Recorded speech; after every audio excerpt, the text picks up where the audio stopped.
Fausto, lugares difíceis de fazer humor.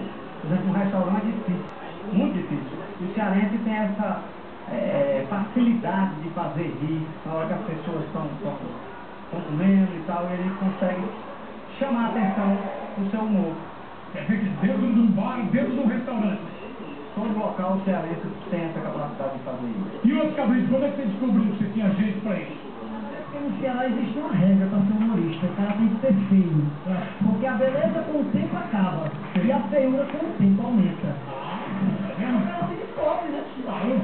Agora, esse negócio que o Guilherme falou é verdade. É difícil você fazer humor, o cara comendo, o cara tá ou tentando conquistar a mulher, ou se reconciliando, ou brigando com a mulher, e vocês conseguem quase todo bom restaurante hoje lá em Fortaleza, por exemplo. Não tem mais Sandra, não tem mais o Trapiche. Qual é? Tem o quê? O Carlão existe ainda? Não, Também não.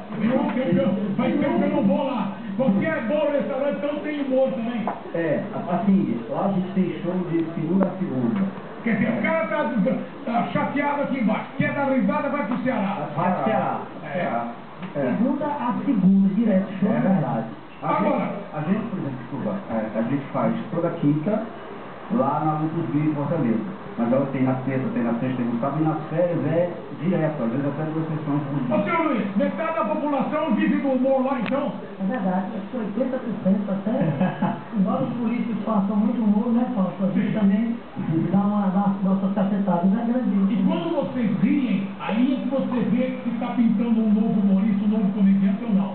É verdade. Quer dizer, o primeiro tiro, mosca, lá não tem mosca, lá tem humor. Aqui tá gente, tá bom tal de mosca esse Menino lá já nasce fazendo mungungo já. Ah, é? Lá tem mungungo, careta já. Mungango, Mungungo na nossa linguagem lá, meu. o que é? Careta. Careta. Careta? Então olha aí, galera, porque fala careta que o Brasil inteiro sabe. Agora vai estar sabendo que é mungango. Mungango é muito melhor. Você descobrir, você já tem que ser correto. Então, galera, vamos lá. O Quarteto em Rio está preparado. O Quarteto em Rio do Papudim, Os Cabritos, Mexerico e Seu Luiz. Personagens do Brasil a Comédia. Eles vêm aqui para tratar de vários assuntos, especialmente o programa tem um lado sério.